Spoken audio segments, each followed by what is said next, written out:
Good morning, good afternoon, and or good evening. Whatever time you find this video, I hope it has found you well.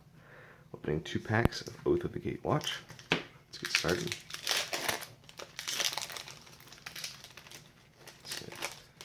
Consuming Sinkhole. Seems to be a lot of these. Ondu War Cleric. Life gaining. It's also 2/2 for 2. But it's not a philosopher. It's a Cultivator Drone. Taps for colorless. Kozilek's Translator allows you to turn life into colorless mana once per turn. Elemental Uprising. This is an interesting card. 2 mana, turns a land into a 4/4 creature with haste until end of turn. And it must be blocked this turn if able. So this is a way to force a creature that your opponent controls to take 4 damage.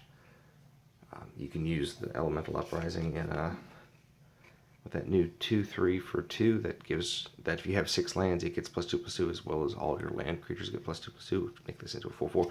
You can also target the creatures that you've made with Awakening because they're 0/0 with +1/+1 counters. This would turn them into 4/4s with those +1/+1 counters and make them much larger. Forcing your opponent to block one of those most likely will result in them losing a creature. So something to think about. Might be very fast. It's definitely okay and limited. Much more potential in standard. Sky Scourer. 1/2 flying for 2. Whenever you cast a color spell, it gets +1/+2 until end of turn. Pretty good and limited. I don't know if I'll see decks playing it, but it isn't too bad. 2 mana for 1/2 flying. Devoid. Ghost Fireblade goes on it pretty well.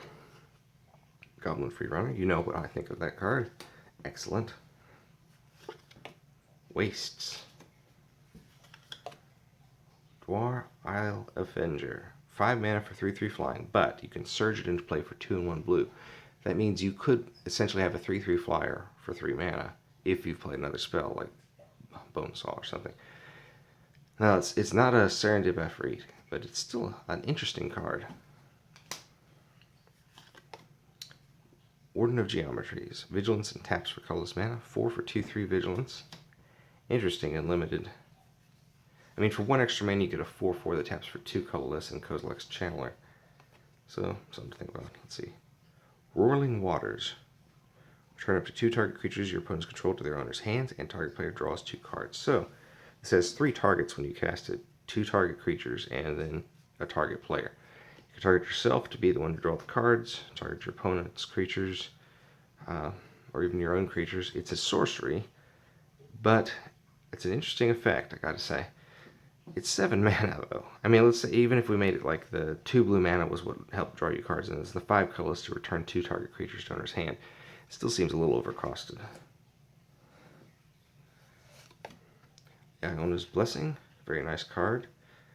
You get a 2/2 +2/+2 for the 4. The creature gets Vigilance and can block an additional creature. So everything about this card is decent because you get a creature that doesn't tap to attack. Works very well with Cohort. And you can use its ability on your opponent's turn, and then still be able to block a bunch of creatures. Third uncommon is Havoc Sower. 4 mana for 3/3 Devoid. And let's see, you can pay 1 and 1 colorless to give it +2/+1 until end of turn. Interesting. It's like a shade ability. So for the 2 mana, essentially it turns all of your mana, if you've got an even amount, into damage. So that's not too bad. It is also an Eldrazi. So if you're looking to build an Eldrazi deck, that's what you'd use. Land card is Forest. And a Knight Ally. Our rare card is Dread Defiler. Devoid, 7 mana for 6/8. 3 and 1 colorless. Exile a creature card from your graveyard. Target opponent loses life equal to the exiled card's power. So it's a mini Jared ability. Jared Golgari. On to pack 2. Shoulder to Shoulder. 3 mana, support 2, and draw a card. White doesn't often get cantrips like this, so there may be something about this card that might see play. Ancient Crab. It's not a Hedron Crab, but it could be. 1/5 for 3. Good choice for the Assault Formation deck. Maw of Kozilek. Devoid gets +2/-2 until end of turn for each colorless mana spent. 2/5 for 4. Not bad. Zulaport Chain Mage, tap an untapped ally you control, target opponent loses 2 life. 4 mana for 3, 4 mana for 4/2 is pretty good. And limited especially. Give it vigilance and do a lot of damage with it. Natural State, maybe this will see crop up in tiny leaders, get a bunch of equipment. It's 1 green mana. Destroy target artifact or enchantment, converted mana cost 3 or less. This also works on X artifacts. Once they're in play, X is no longer defined. When it's being cast, X is whatever the CMC is that they're spending into it. But once it's in play, its converted mana cost drops back down. If you were to turn a Hydra, for example, into an artifact, you'd be able to destroy it with Natural State. Witness the End. Target opponent exiles 2 cards from their hand and loses 2 life. Interesting. A new type of discard strategy. Core Skyclimber. 1/1 white. Core Skyclimber gains flying until end of turn. We've talked about it before. 3/2 for 3 isn't too bad and limited. And being able to get around things at some point is pretty good. Vampire Envoy. Whenever it becomes tapped, you gain 1 life. 3 mana for 1/4 flying. Interesting. If you had a tap ability with it, that works pretty good with Cohort, I suppose. Cinder Hellion. When it enters the battlefield, it deals 2 damage to target opponent. 5 mana for 4/4 trample. Interesting. Interesting card. I'm not sure what to say about it. Holdout Settlement. I like this card a lot. Taps for colorless, or you can tap and tap another creature you control. Add 1 mana of any color to your mana pool. Originally, I thought it was saying tap an ally you control, which would have been way too limiting. But Holdout Settlement is a pretty good card. Relief Captain. Enters battlefield, support 3. It is 4 mana for 3/2.